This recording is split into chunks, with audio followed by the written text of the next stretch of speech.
Oh my gosh, before I start writing, I actually have a really funny thing to share. And there's some other stuff to talk about. But first things first, I don't know if you can see my father's phone right there. I was on the phone with my mother, and my father's phone went off twice. And I ignored it, because it's not my phone. And then after the third time, I thought it might have been an emergency, because, who calls three times in succession like that? A fucking scam call. It even said potential scam call. I answered it, and of course, it's someone calling my father Robert, and it doesn't sound like anything official at all. And I couldn't help myself. I told this guy to fuck off. And I usually try not to be mean to telemarketers. I know it's just a job, but you called me like three fucking times. Three fucking times. And it was so funny though, because my mom got to see me get all angry and then come back down because I started talking about other stories where people were fucking just pestering me or whatever. And eventually I have to fucking unleash the beast because it's like, what the fuck are you doing? What the fuck? You didn't think I was ignoring you the first two times, so you called me the third time? And then almost just about fucking nothing. He doesn't even say what it's about. He just says, "Hi, Robert, how can I help you?" And I am like, well, I didn't call you, first of all, so why are you asking, how can you help me? Second of all, usually if this was something important, you would have said it was like banking information, da da da da. I thought it was like family. Like I thought something had happened with the family, and that's why they were calling my dad profusely. God, fucking set me up. And like I said, I like calmed down because even my mom said, "Yeah, now you're all angry, Gage," and I'm like, "I know I'm all angry, Gage, because the fucker was pestering me." Uh, it's so funny though, because my brother and we went and saw the Digital Circus movie, and we had such a lovely day, but we were both feeling so down. Me because of my stupid chemicals, and my brother, he was feeling sick, and he's a bit run ragged from work and all that. So it was so funny. He's honestly my partner in crime, my creative little partner, my little brother. I love him because I go in there and I tell him, yeah, I'm just feeling so profound. He's like, same, and I'm like, we always make the joke like Zuko when oh, I'm gonna forget the brother's name. Sokka tells him that his first girlfriend turned into the moon, and he just goes, "That's rough, buddy."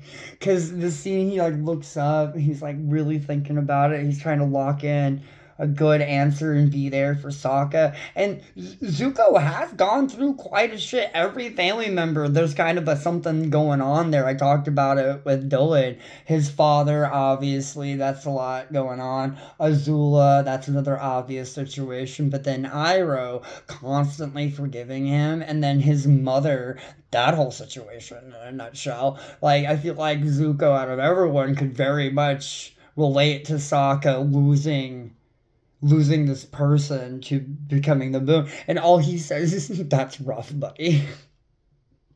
And sometimes I think like the casual cavalierness to these very heavy emotions actually does bring some levity to it. Because I've noticed this a lot. Sorry, I fumble with my words without teeth. Just wait till after June when you can all hear me better. Um, with the autistic crowd and bipolar disorder, because there's different kinds.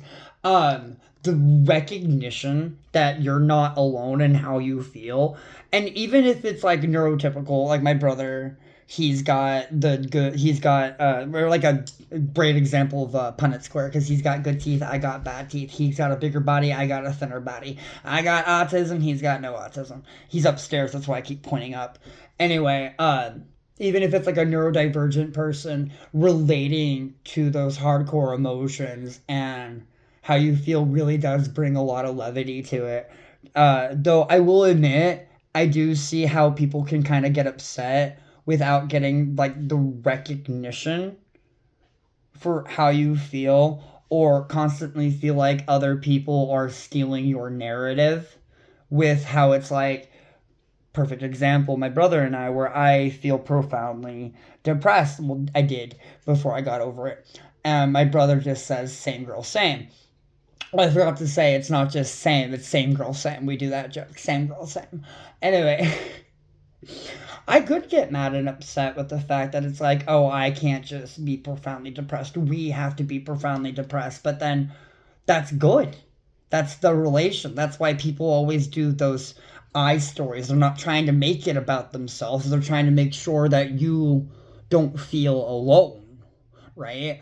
Though I do get the other side of it where my family, we call it just like I just wanted to bitch. I don't want I stories. I don't want you to relate. I don't even want solutions. I'm just angry and I want to roar. But of course, there's always lines and levels to everything. Oh my gosh. Yeah, so just waiting for dad to get up so we can go officially grocery shop. I did not mean to flip you off. I'm sorry. A girl did that to me at Taco Bell. I think we were at Taco Bell. I can't remember, but she was like scratching her nose like this, talking to the guy she was with, and I looked at her just for a second. I just saw the finger, and she looked at her own finger and looked at me for half a second, just went back to talking to the guy and put her hand down. But it was so funny because like I wasn't trying to be like, how dare you? No, it just got me because like she was straight up scratching her face like this, and I was like, who are you flipping off, him or me? Oh, but I already been talking a lot, so I guess it doesn't really matter. I'll keep going. Um, I got myself up. The puppies were so sweet. They were up in my face. And then somehow I threaded the needle to talking to my dad about today because he had already gone to bed. Because I literally heard him downstairs and I was like, oh, okay, I'm going to get up, put my tank top on, get some shorts on because it's still hot as balls. And came downstairs and no dad. And I was like, oh, he already went to bed. Oops. So I presumed we'd be going out at 4, which is good and all that. I got my appointment for my teeth geared up for tomorrow. They really confused me. I forgot to finish the first story. I will after this one. Now we've moved on. Anyway, I woke up and I got a text about an appointment at 4 tomorrow. Here's the caveat. I had to double check that the text was sent today and not yesterday, because if it was sent yesterday, tomorrow would have meant today. However, the text was sent today, meaning tomorrow at 4. And I was like, oh, okay. And forgive me, I had just woken up too. I'm just glad that all my stuff I had managed to put into like a little squirrel rat pile next to me. Because I swear, no matter how clean and organized I am, when I go to bed and I wake up, I can never find any of my shit. Never. My smokes, I don't know. Phone, gone. Lighters, I have 4, none right now. I don't even know. Usually I just end up going to the bathroom and laying back down and then getting up and finding my stuff because in the moment of the morning fugue state, I can't even deal with it. I'm like, no. It's like something like in the night hid all my shit from me. Or like I like blindly threw it all behind my shoulder and was like, all right, well, my eyes were closed, went, all right, time for bed. And it's like, whatever. God, I hate it. I always find my stuff, but in the moment when I first wake up, cannot find anything. Oh my god. So anyway, like I said, pulled myself out of the funk, went for a walk, got this one pre-roll. I had $3, and I still have pretty a ganja. Still have a pretty good amount of ganja to finish that sentence. My ADHD flaring up. And I went for my walk, and it was a really beautiful day. I actually feel kind of bad for walking in too much and not stopping to take pictures, but sometimes I always flash back to high school when I was stomping around in my combat boots. Because I walk with such confident steps. It's like that other thing they say where people like me, we hug the ground with our feet. And since I'm martial arts trained, I just kind of do that naturally and from my training. God, I would show you my sandals, but they're kind of dirty. But if you can see, there's actual like indentions for my toes. So yeah, I'm just fucking stomping up to the store, and I get up there, and I made the lady at the Minute Mart laugh because I thought I had gotten something in my sandal. And so at the counter, I couldn't help myself. I kicked it off and was like, fuck, I think I have something in my sandal. I hate this. And I was like, it's so annoying. Like, we've all had that moment where we stepped on something. She looked at me and was like, yeah, or it's like stubbing your toe. And I was like, yes, you're right. That is another why moment. We laughed about that. And then I went to get this pre-roll. What was this one called? I still have the two. It was called Cackle Snatch. Oh, it's backwards. Anyway, it was so funny. They had this other kind called Titty Kush, Titties and Kush, and I have no shame. I went in there and I'm like, give me the titties. So I went in there expecting to ask for the titties again, lean over. I'm glad I double checked. And I was like, oh no, you don't have it anymore. And so I had to say it to the girl working there. I was like, yeah, I've been telling them, like, give me the titties. And she apparently, there's some customers who are bashful and they'll ask for the T and K. And I was like, really? And she's like, yeah. And she's like, I get them to say. I'm like, you can't until you say it. And I was like, exactly, give me the titties. Or I made a joke about the horror in Eroticon 6. I got three titty pre-rolls. And the guy who, if you've watched me before, I've said he looks like Seth Rogen. I really need to start locking down names. I'm so bad at names. But anyway, I was like, give me 3 titties, like that whore. Like that whore from that movie. That's all I said. He's like, oh, you're just from Eroticon 6. And I was like, yes, my man, you got it. But they didn't have the titties, so I had to get this. Well, I didn't have to. It was just like the next best THC level. Of course, hybrid. I've been really, really leaning on those hybrids and indicas. I really like the sativas because sometimes I usually am pretty active and stuff, but I found that even with the indicas and the hybrids, I can still stay pretty active. I will just like have moments where like right now I'm kind of like locked in here in the kitchen, gonna do some writing, maybe some drawing, but I've been doing so much that I've actually been getting artist cramps, and I hate it because arthritis runs in my family. So I've always here's a little thing, a long video anyway, so those of you who even watch me, you'll get a treat if you don't already know. It was one of the few things in the psych ward I actually learned that were useful. But one of my favorite nurses, she was the pregnant one. I actually defended her one day during a group activity. We were throwing this ball, and my pattern recognition kind of freaked me out because they were getting aggressively more ornery and throwing the ball hard, and all I could think about, as funny as this is gonna sound, all I could think about was Jigsaw's wife when that guy slammed the door into her belly and they lost their kid. I was like eventually like, hey, tried to be calm myself. I was like, hey, she's pregnant, we should calm down, okay? And yeah, sure as shit, after I did that, they calmed down and we started throwing this ball back and forth. And I'll never forget, she actually thanked me because she said, of course, after we were leaving, we were talking to ourselves. She said she was about to say something when I did, apparently, and I apologized because I was like, oh, I'm sorry, you are the orderly, the nurse. I'm one of the patients. Like I'm undercover. But yeah, no, she thanked me, and I told her it freaked me out. Just she's pregnant, and in that moment it felt like none of the other patients, obviously we're in a psych ward, but none of the other patients cared that she was pregnant, and that's all I could think about was, we have a mother here playing ball with us, and they were like getting really rebel rousey, so I was like, I got off topic, but I'll never forget, she was the one who taught me hand massages, because I already knew about, like rubbing your hands and making sure to go through your stuff, but she actually really taught me how to get in there and massage your hands, and she told me, foot fetishes, look away. She also taught me how to all do it in the towel so I can kind of hide my foot a little bit. She also taught me how to do that for your feet too. She didn't actually show me on my feet. She showed me on my hands because it's about the same joints and everything. And she told me how to go in and really do that because I'm an artist. And it's really fun. I didn't even tell her that I'm also a martial artist. So, my hands are my weapons and my tools.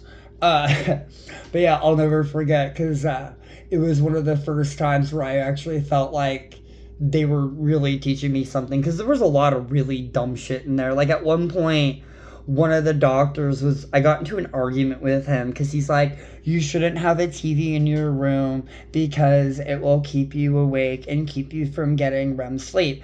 And I argued with him that that's not a one-for-one for everyone. I told him, and I explained to him, that my mother and I and many other people actually get used to we get used to having that ambient noise. And I understood what he was saying, how if you can get yourself to sleep in silence and you can figure that out, then people who have trouble sleeping will have an easier time sleeping.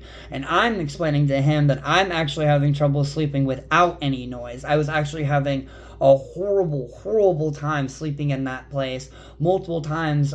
They always just treated it like me being crazy and getting up like an ornery child, but I remember distinctly laying down and I can hear my heartbeat in my pillow. That's all I can hear is my heartbeat in my pillow. Just, I'm laying there, I'm trying to sleep, I'm in my underwear because it's fucking so ungodly hot. In other videos I've mentioned, they told me that upstairs controlled the temperature, so whatever they turned it to would eventually come down here, and when they would turn it to something else, it would change, so it would get ungodly hot sometimes, especially at night. And I remember getting dressed and then going out there because they always had someone at the front counter at all times. And they were just like, oh, that sucks. And I'm like, I'm telling you I'm having trouble sleeping. And it's almost like near levels of like, I'm not comfortable, I'm not home, I'm not where I want to be, I don't like this, and like that sucks. And then, oh my god, to finish this up, I'll never forget one time, one of the doctors, he was like a really big guy, he came in and woke me up with a flashlight in my face. Oh, I have it. Flashing light warning. But yeah, he woke me up, I'm laying down, and he straight up was like, and I'm like, the fuck? And he's like, oh, I'm just waking you up, breakfast is in like 30 minutes. And I'm like, can you turn the flashlight off? Who wakes people up like this? And of course, he's like way more calm than he should be for someone who literally just woke me up with the power of the fucking sun.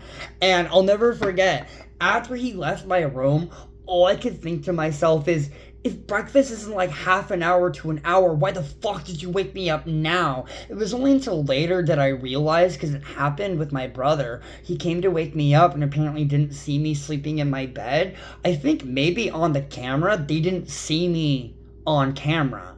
So when he came in to look at me, I think they thought I was out of bed or something. Because I will never fucking forget that. I woke up, I was gonna fight this guy. But then I was like, oh, I have to stay calm.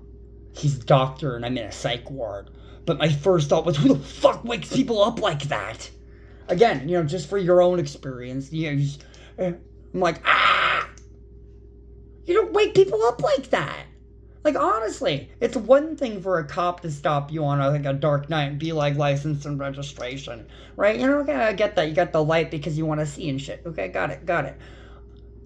If someone's sleeping in the car, you're going to be like, wake up, bitch. Especially if you're like me, I wake up grumpy. I often have to lock in and not bitch at people. I've had exes before where, I'll let this be the last story I share before I upload this. This is a really long one. Oh, I forgot to turn that off. I had this ex who used to actually kick me out of bed. Like, full on, hi-ya, kick me out of bed. And I used to wake up and I wanted to, like, destroy him. And I'm like, no, I can't get mad at a sleeping person. He doesn't mean it. Because I'd ask. I'd be like, hey, and I'm like, oh, okay, you're obviously asleep. So I would go and sleep on the couch or whatever. And he was sweet. He was sweet until we broke up. Because he he'd wake up, he'd realize I wasn't in bed, and he'd be like, I'm sorry, come on, come back to bed. I'd be like, okay, and I'd go back to bed. But the first time I told him, he laughed. I laughed too, because it is kind of funny, but I was like, the first time it happened, I was like, he didn't wake up to come and get me. We actually slept through the night. I slept through the night on the couch. But yeah, he woke up and was like, why are you on the couch? And I'm like, you karate kicked me in your sleep. And he was like, I did. I was like, yeah, I'm sleeping, everything's fine. And I'm woken up, and I think he kicked me like here in my side. But yeah, I got woken up. Pow! And I'm like, the fuck, why did you kick me? And he's sleeping. He didn't mean to kick me. But in the moment, I'm like, no, your sleeping self did this with volition. Anyway, alright, this is long the fuck enough.